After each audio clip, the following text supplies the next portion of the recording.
Nama saya Intan Rehelia Pandiangan dengan NIM 211201218 dari kelas HUT 2B.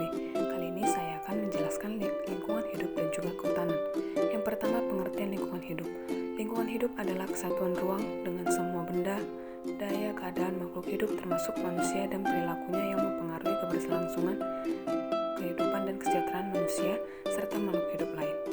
Istilah lain dari lingkungan hidup, yang pertama ada sumber daya, yang kedua daya dukung lingkungan hidup, yang ketiga pelestarian daya dukung lingkungan hidup, yang keempat daya tampung lingkungan hidup, dan kelima pelestarian daya tampung lingkungan hidup. Komponen lingkungan hidup yang pertama tanah yang berfungsi sebagai media dan mampu mendukung pertumbuhan tanaman, yang kedua iklim rata-rata keadaan cuaca dalam waktu yang cukup lama minimal 30 tahun yang sifatnya tetap, dan yang ketiga ada air.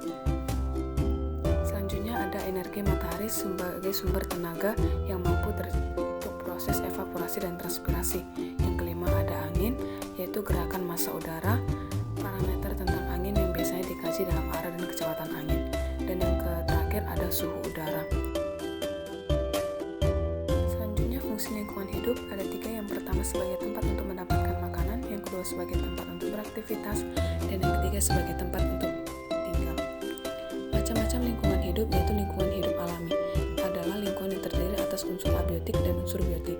Lingkungan buatan adalah lingkungan yang sengaja dibentuk oleh manusia menggunakan teknologi. Kehutanan sebagai kegiatan yang bersangkutan dengan hutan dan pengurusannya serta pengelolaan secara ilmiah untuk keberlangsungan dan keberlanjutan fungsi dan hasilnya atau barang dan jasa.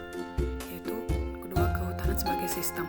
Kehutanan sebagai sistem pengurusan yang bersangkutan paut dengan hutan, kawasan hutan, dan hasil hutan.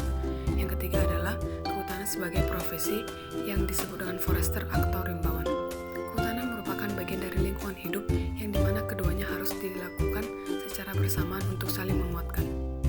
Baiklah, demikian penjelasan tentang lingkungan hidup dan kehutanan saya.